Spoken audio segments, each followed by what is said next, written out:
This is Tush, and I welcome you to Tushalicious Talk, an Oklahoma City podcast for titillating women, tantalizing conversation. And I thank you in advance for allowing me to be your one-stop shop advocacy connection. Hey, this is Jackie with Tushalicious Talk. Thank you for joining us for another episode. I am here today with three guests, and we are talking about Pride in OKC. And we are not streaming live to the Facebook page today because I'm having technical difficulties. So glad that you're listening on Spotify or wherever it's streaming. So my first guest is Toya, and she is from Jome Custom Creations. And then my second guest is Ramona Diaz, who is a transgender woman, a community educator, and a classical musician. And my third guest is Izzy Hurts. He is from Urban Pride Events, where he is a promoter and a talent scout. So, welcoming Toya back, who is my reoccurring guest on the second Thursday of every month. Tell us what you got going lately and what's coming up. Grand day, you guys. I am, first of all, happy to be here. Second of all, I am doing a revamp on my business at this moment. So I have some things going on. I have a new logo coming. I have a new website coming. Just keep an eye out. Just keep an eye out for me. Jome CC on all platforms. JomeCC.store is my website. It's still up for view. It is under construction, like I said, but it is still up for view. If you'd like to order, contact me personally. Jome CC on all platforms, like I said, 405-774-3340. You forgot your phone number.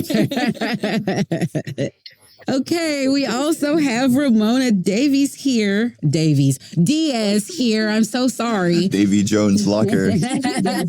Yeah, hi. My name is Ramona Wayland Diaz. I am a woman. I use she, her pronouns. I am a transgender person. And recently have found myself in the role of community advocate in light of the recent legislative session and the numerous bills targeting the two-spirit LGBTQ community. So it's been a pleasure to be able to step up on occasion. But my main project right now is in direction of the Transgender Action Chorus, which is a group I formed in response to these legislative attacks. And we work to engage the community in peacemaking and to educate each other through collaboration. And it's really a wonderful time. So it's the Transgender Action Chorus on Instagram is all one word. That's our Instagram account if you want to stay there for updates. But yeah, that's what I'm here for. I'm all about teaching and engaging in intimate and powerful conversation. Awesome. And you have a fundraiser going on tonight where you're singing for them, correct? Yeah. So I have the privilege of being a member of the Canterbury Community Chorus. I'm both a member of their large community chorus and the chamber choir group. And tonight, the chamber choir group is singing a concert titled Crescendo at the Oklahoma History Center. This is a fundraiser for the Canterbury Children's Choir programs. Tickets starting at $125 for a single ticket, $225 for a pair. If you've never been in the Oklahoma History Center, it's really gorgeous. They have this giant projected model of the earth and this plane hanging from the ceiling and these beautiful glass ceilings. So if you are somebody who has that sort of income expendable and you want to support the arts in Oklahoma City, in Canterbury Chorus, then definitely check us out tonight. It should be CanterburyOKC.com is the website. So cool beans. And then last, certainly, definitely not least, we got Izzy Hurts in the building with Urban Pride. So tell us what Urban Pride is and what they've been doing lately and how long you've been with them and all of the good nosy questions. Okay, so I've been with Urban Pride Events since 2018. I met the founder, Brandy, by a flyer that was in the mall that I worked at the time. And so I ended up helping choreograph for her dance team that she had at the time. And while we were talking one day, I told her that I was actually bisexual, and she told me that she actually planned to get involved with the Pride and throw events and do different things like that, which she had been involved in the community for years, up until 2018, when she started the company Urban Pride Events. And what we do is provide programming for diversity and inclusion in the gay community. She just saw that there was a lack of representation for Black and other people of color in the gay community. So she really wanted to throw events to really highlight the youth and the BIPOC community. Awesome. So what type of events did she throw? She throws balls. She throws drag shows, sip and paints, all types of different things, wellness type events. Yeah. Yeah, cool. So yeah, you hit on that. She saw that there was a lack of diversity for Black people within the LGBTQ community. Yes. And so that's really what she was just trying to get more representation. Exactly. Okay. I did not realize that. That's very interesting. I think for me, I probably didn't recognize that. And so I'll say, like, whenever you're little and you're taught to say, yes, sir, yes, ma'am, yes, sir, yes, ma'am, you know what I'm saying? Like we're little militants or something.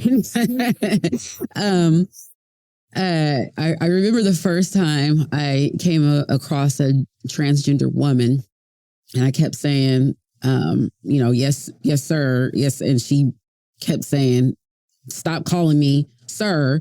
And I'm like, okay, I'm sorry, sir. I'm sorry. And I'm like, I just felt like I could not win, because like it was so embedded in my brain to call a person that looks like quote unquote, that looks like a man, sir, and someone that looks like a woman, ma'am. And so, and then I'll, like, with me as well, it's like I have friends, male friends, that I'm on the phone with. They're like, hey, bro, do this, bro, do that. You know what I'm saying? And then, I have female friends that are, we call each other what, BITCH. People would see that as derogatory or whatnot.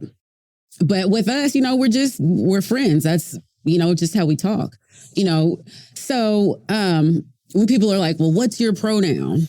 And for me, I kind of hate the question, but I get it. You know what I'm saying? And for me, it's just like, as long as you are not being disrespectful towards me, I don't really care. But at the same time, I don't want to step on other people and say that just because, this is my opinion, that it's not important to somebody else. So I want to talk about the importance of pronouns and what it means to you to have someone address you respectfully as what you say you are, because nobody can tell you what you are, and no one should be trying to tell you what you are. So. Right. I agree. My thought on it is, I am a woman. I know I'm a woman. She, her is the pronoun that I guess I prefer.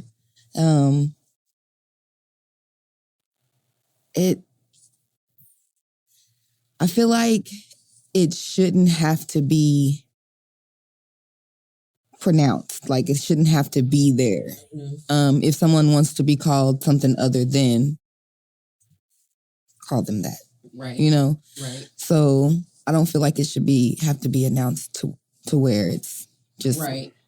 Hey, what's your pronoun? Yeah. What would you like to be called? When clearly. Well, I don't think it's always clear. And then I think it boils down to a matter of respect and disrespect at the same time. Like I said, because it's the intent for me is what it is. I will say too, I was in an abusive relationship. A lot of people know this about me. I remember one time specifically getting into it with my ex-husband because I was like, dude, he's like, what did you call me? I'm like, dude, you were, and like really it turned into a physical altercation because I said, dude, you know? So again, it's the intent, not only just the intent of the person, but also the way the other person is interpreting it as well. So you have to figure out a way for both sides to come together. So I'm very interested in your opinion, Ramona. Yeah. I'm more than happy to share, and please allow me to ramble for a minute because there's a lot to unpack with this. And, you know, we brought up pronouns. We've already touched on this distinction between what someone is perceived as, your impression of their gender versus what they identify as and what they're telling you. And sometimes those things aren't the same. Me personally, I identify as a woman. I know I am a woman, and I think most people perceive me as a woman. I still get called sir sometimes because my voice is pretty low. And sometimes some folks just don't understand, and that's okay. I think a lot of people are at the point where if they know someone's a trans woman and if they even do clock them as a trans woman, then they probably will be respectful.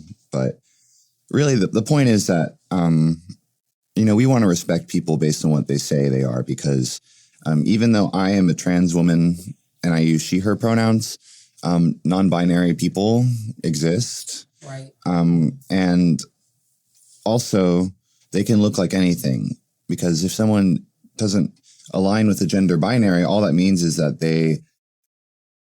their gender identity cannot be understood as something just male or female. And I'm talking about the social aspect of it, right? Like, okay, people want to talk about biology, male or female. I would argue that biologically right now I'm a female because I have been on estrogen for a significant amount of time and my body is functioning mechanically like a woman. It's my age would, right? So there's a lot of nuances to different things like that. But when you ask, like when you're engaging with someone socially, you should use the pronouns that they give you, because that is the respectful thing to do. And if you don't understand, then it's not that person's responsibility to explain to you. I really think that it's important that we can challenge ourselves to, when we find something in the world that confuses us in some regard, that we, you know, search for solutions that keep human equity in mind, right? Like, if I was in their position, what would be my motivation for this?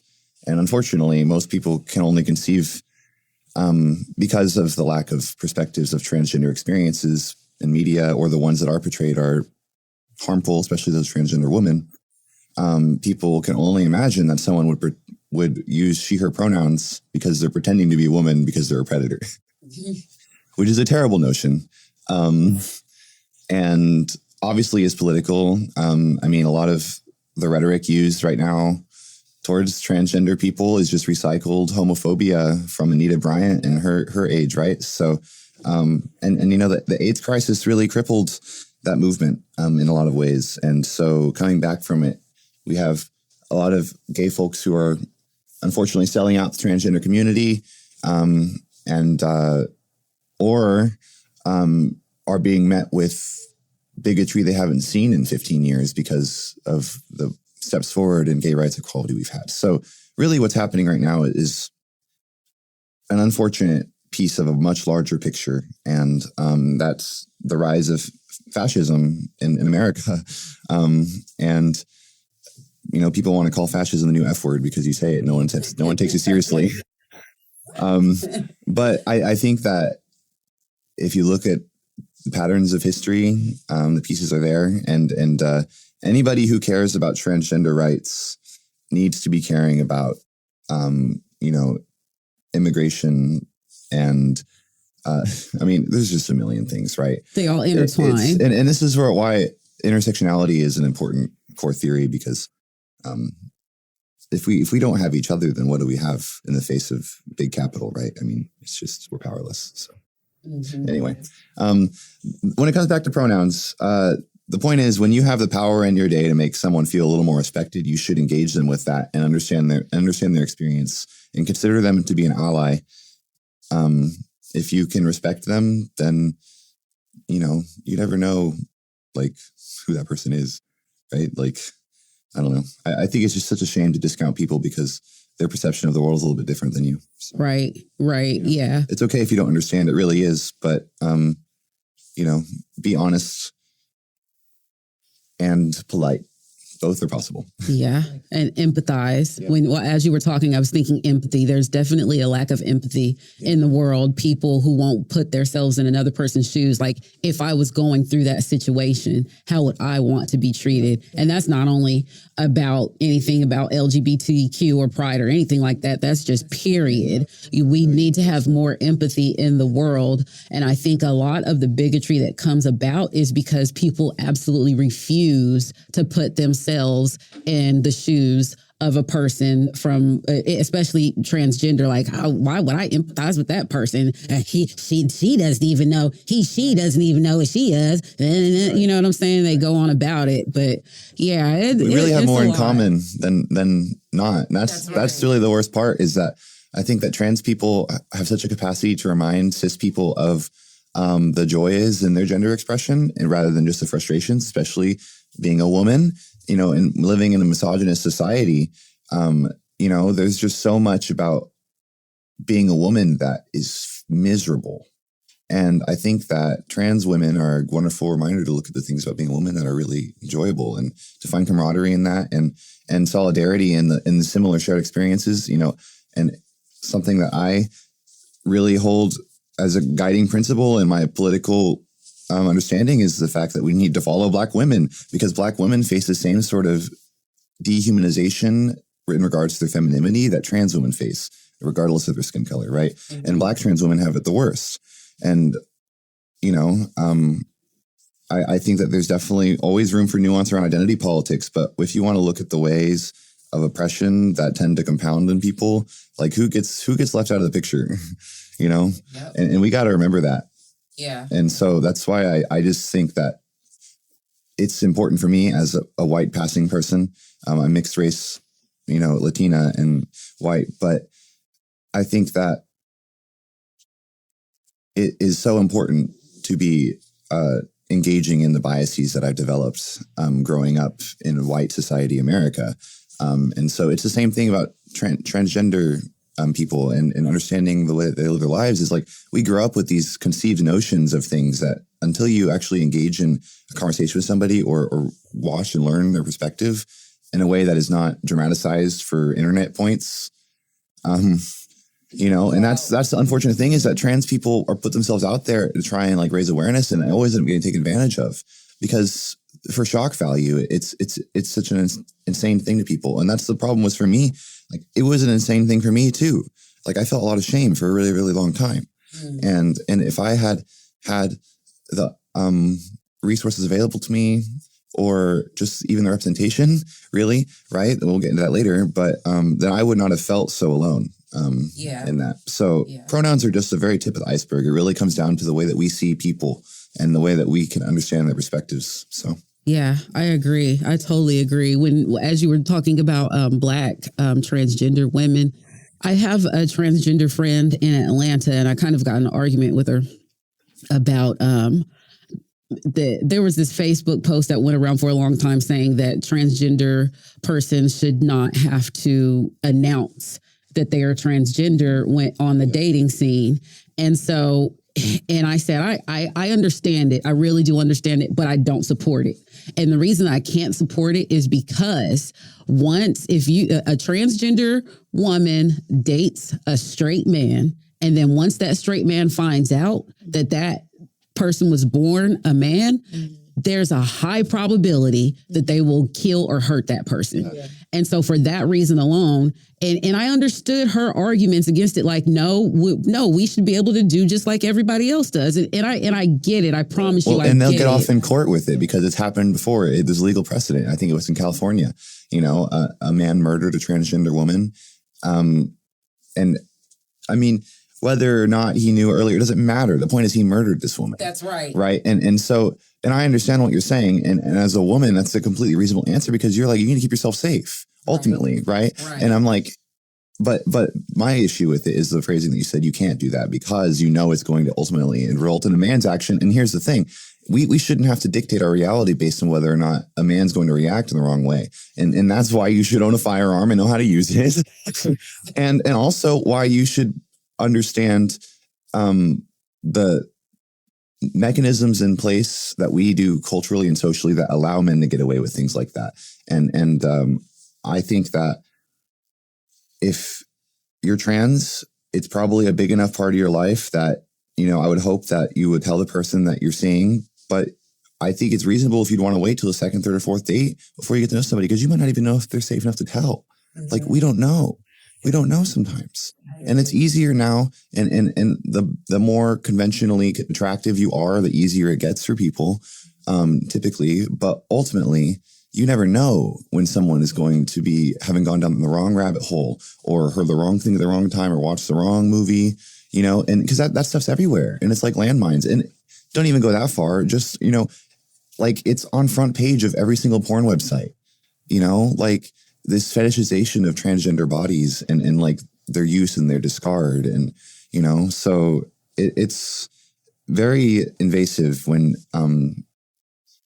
your genitalia is the subject of everyone's concern all the time. Mm-hmm. And I think that that's something that more than trans people can relate to, certainly, Yeah. And I do remember the case because I actually remember arguing. I actually unfriended some people that were justifying the murder. Like they said that he had the right to kill. Yeah, because no. And I was just like, no, murder is murder. Wrong. It's murder. And it's the same mentality.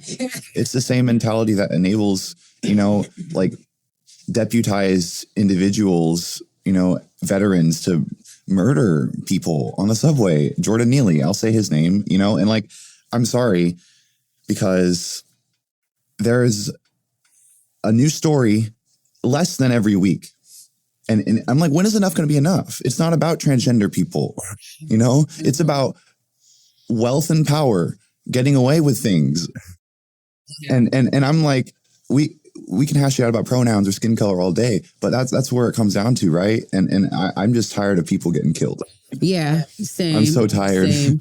Yeah, and so I think, like, as in the Black community, and this is directed at you, Izzy.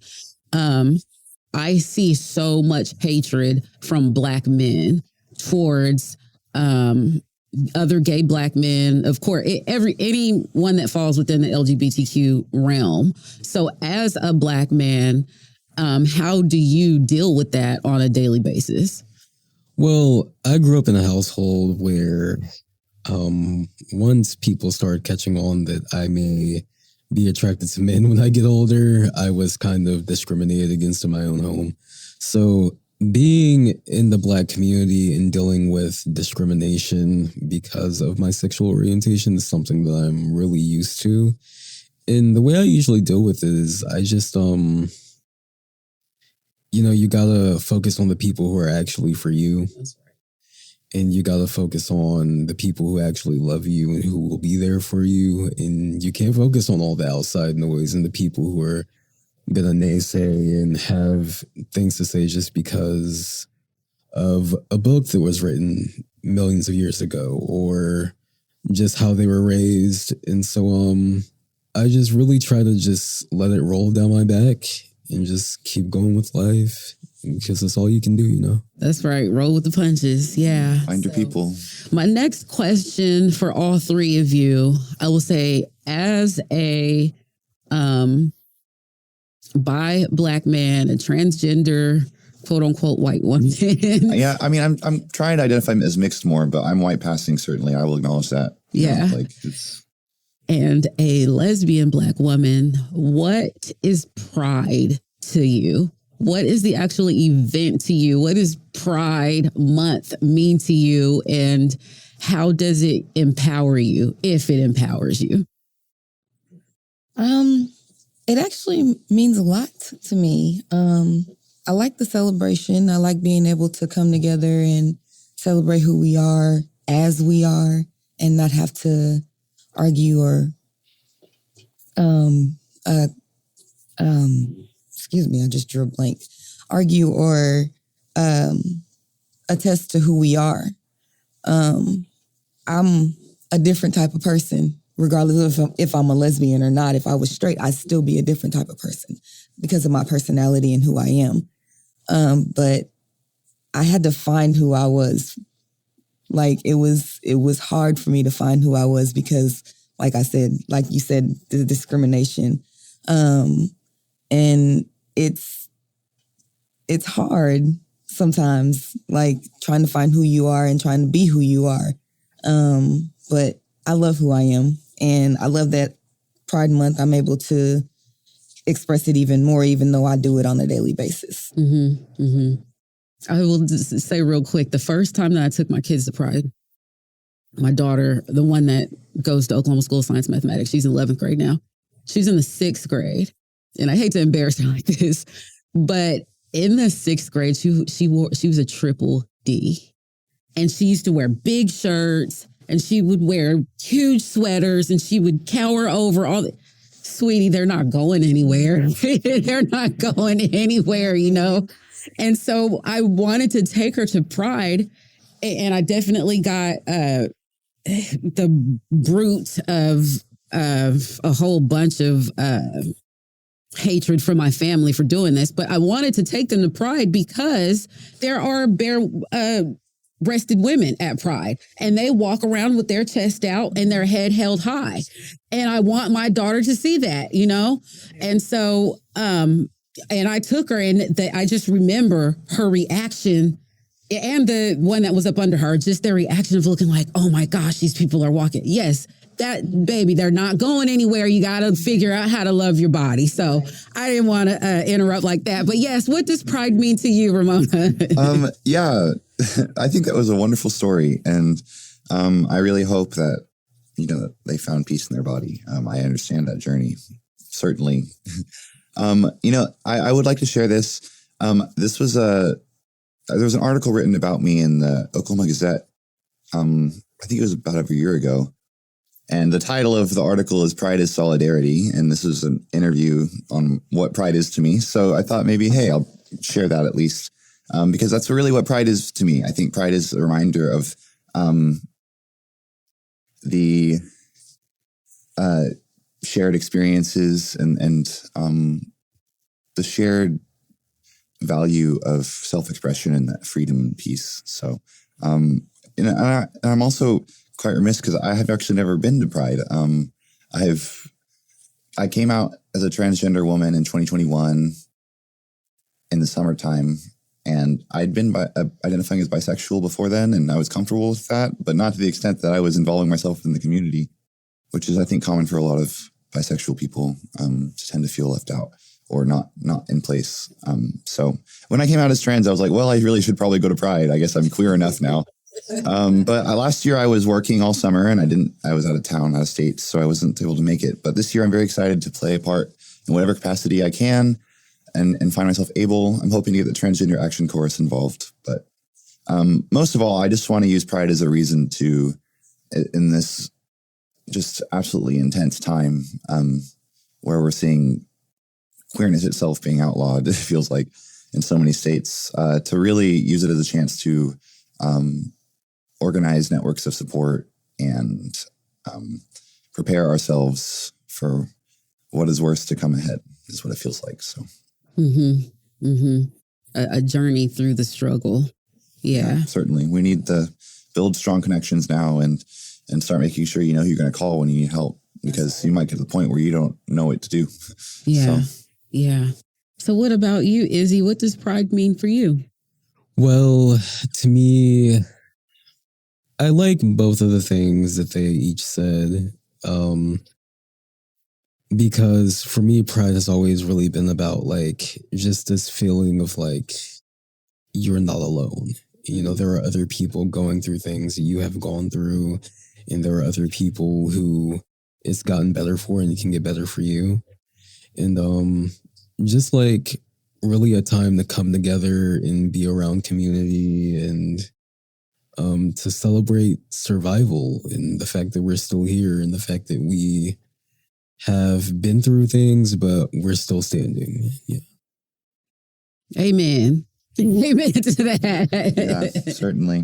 And we have a proud history for sure.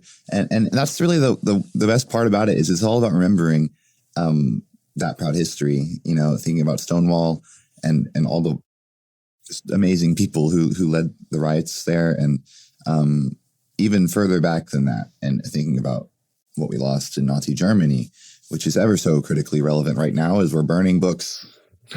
So there's just so much more. And that's one of the most amazing things is we're living in a time where queer historians are finding the resources and capacity to really do their work. And there's so much more knowledge about queerness as a concept, about gender identity as a concept, and culturally throughout all of the world. You know, we're learning so much right now. So it really is a great time to be queer.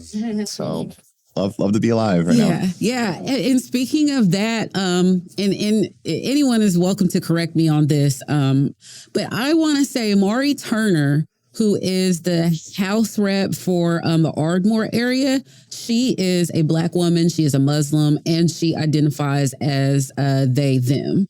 And I really believe that I have read that she is the very first they, them that has been elected in the whole United States of America, not just Oklahoma. So Jackie, if you'll mind if I correct you on just a couple of language things. Yes. So Maury Turner, they are non-binary and they use they, them pronouns. You're right. Now, they, I believe, identify with some of the struggles of womanhood, certainly, and have a lot of similar understandings. However, I believe they are non-binary. So we really don't want to use she, her pronouns. In you are correct. My apologies. Just to be completely clear for everyone listening, yes, we're all working and learning together. So, yeah.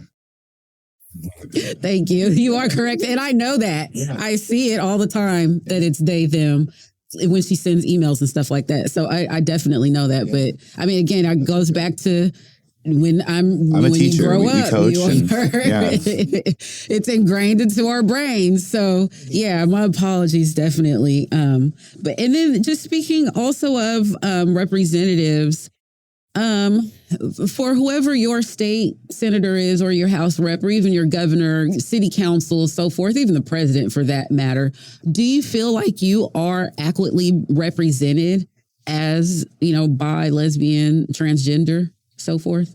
In general or by Maury?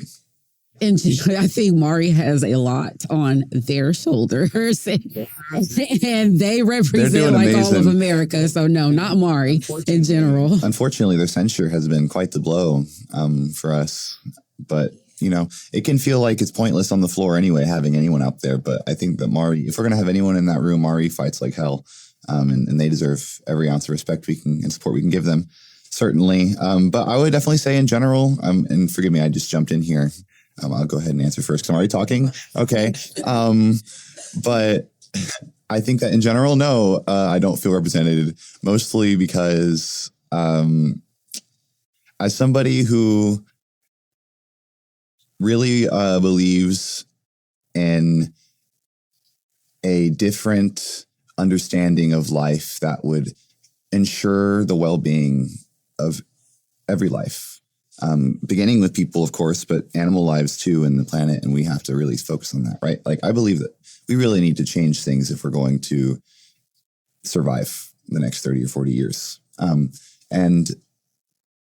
in the neoliberal, this kind of post-Reagan era, like form of government, we have everybody in politics is so far right of what I consider to be reasonable human conversation that it's just difficult to really envision that there's any sort of representation for labor or for trans people, if not like in a, like, here's what I mean. Like, there's the difference between tokenization and usage of a group of people for votes versus like genuine representation. Yeah. And so like, I'm talking about like Joe Biden is like, I'm going to pass the Equality Act. I'm going to make sure blah, blah, blah. Right. But Joe Biden hasn't done anything about what DeSantis is doing in Florida. Joe Biden has been failing left and right. And you know what? Joe Biden, and we can go on, right? Joe Biden talks about how proud he is of having the black vote while he put thousands of people in jail. You know, like it's horrible. So, you know, I think that we can identify with this like problem of not feeling represented in any regard by Democrats or Republicans. And I would hope that, you know, on a local level, things can change in that regard. However, until we're really willing to have serious conversations about disengaging the systems that perpetuate abuse and engaging systems that perpetuate love, support, and community, then we're not going to get anywhere with me. And I'm not going to sit in a room and talk about which of these is the worst evils when we should be having a completely different conversation. Yes, I love that. We should. We should stop entertaining fascists. Let's push the conversation left a little bit, and then maybe we'll talk about what's extreme or not. You know, like I think right now, if basic human dignity is extreme, then goddamn, I'm a socialist. You know, I'm just saying that's a little bit of Gen Z for you right there. But it works. It makes sense. It works. So hey, you don't have to talk about Karl Marx to acknowledge that we need to change things. I think there's way more room for nuance. And look in America, look at the Black leadership we've had in our own communities, who have just completely changed the way that we understand, our identities as American people. So. Do you have an opinion about how if you feel like you're represented? Or what better could even be done so that the people who are currently in office could make you feel, not just you, but in general, everyone feel like they're represented? I mean, I guess historically, like Black people who are of low income, especially Black people who are of low income who also happen to be gay, have probably always been not so represented. So I think I really have never felt that represented. I think that during like Obama's presidency, that was a really beautiful time. But I think even then, Obama had a hard time just like making sure that Black people felt heard and represented. So no, I don't. Yeah, I get that. I totally get that. And I say, like, even in the matter of voting, I think I was talking to you earlier, Ramona, when I was saying people like to vote shame people, like, oh, you don't vote, so your voice doesn't matter. And I do not agree with that at all. Like, I definitely, especially as the co-president of the League of Women Voters, I want people to vote. But I understand why people don't vote. And a lot of times it's because they say, well, my vote doesn't matter. And then when you ask them, well, why don't you think your vote matters? Well, because I'm not being represented. So that being said, I just want to know, like, personally, do you vote or do you not vote? I don't. And just for exactly what you just said, I don't feel like I'm represented. Being a Black female, lesbian, especially, I don't feel like I'm being heard. So I feel like it's pointless, kind of. So, what about you, Izzy? I'm registered to vote, but I haven't voted in quite some time. Yeah, so I'm registered. Not even You're probably not registered anymore. They passed the law. What about you, Ramona? Yeah, well, I haven't always been a voter. I do vote now, though. I encourage you to vote. If you're going to vote, get informed. We've got a lot of people in office right now who are in counties and they ran completely unopposed. And you might not really be happy about what they're voting for. On the House floor, I'll tell you what. So, maybe find out in your county, at least know who's running. And if they're running unopposed, then put your name down because we want someone who at least reads the news.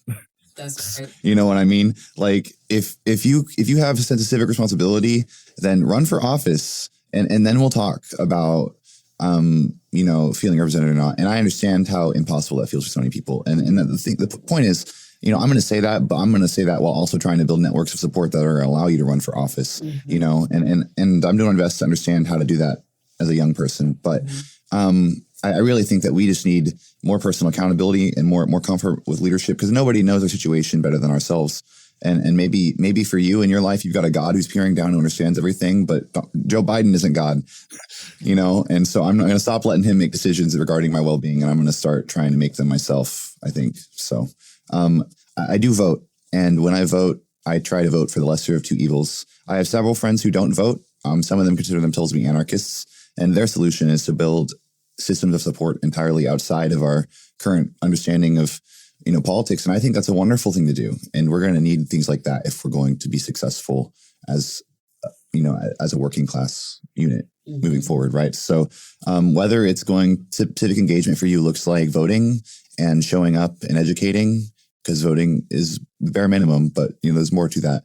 Or if it looks like, making sure that your church community really does help the homeless, things like that, right? I think that is a form of civic engagement that is invaluable. And grassroots connection. If you got to supplement it with something else, then supplement it with something real, so.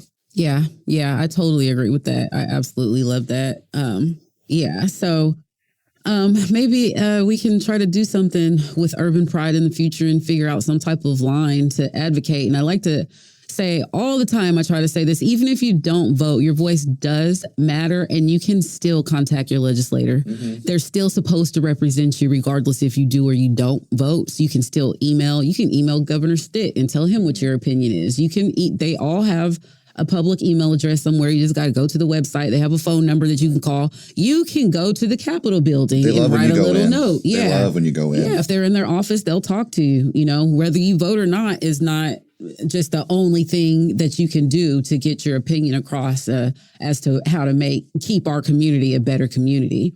So, but yeah, for Urban Pride coming up, you guys have an event called Lezbee Friends. Lezbee Friends? What is Lezbee Friends? Lezbee Friends is a block party pop-up shop that was started 2 years ago. This is the third year. By Brandy, of course, Urban Pride. I have assisted her with finding vendors, and we accepted vendors coming out to represent themselves and the community, to come out just to share in the community.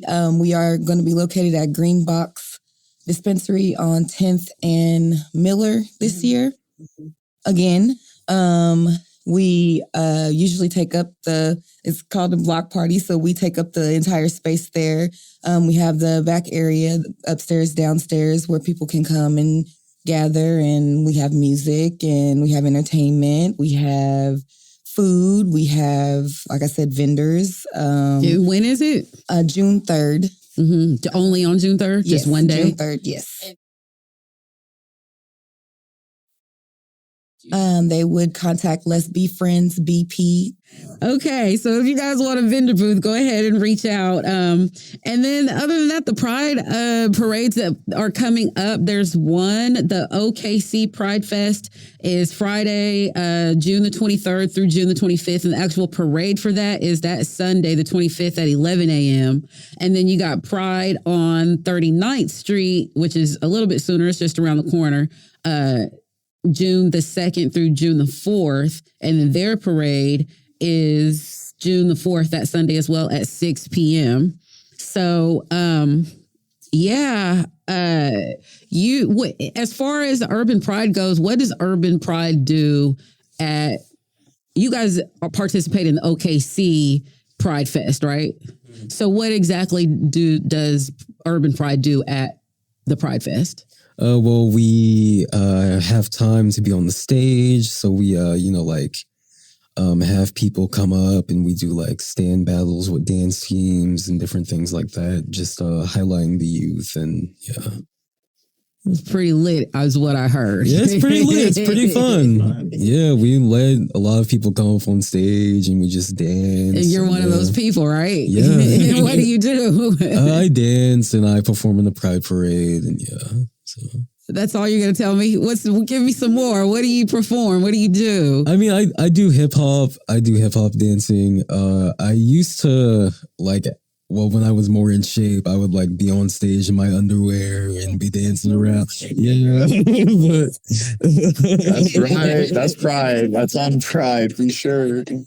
Well, as we are closing out, I just want, from each of your perspectives, to anyone younger that might be going through the same struggle, or even somebody older that might be going through the struggle, what advice would you give them as we conclude this episode?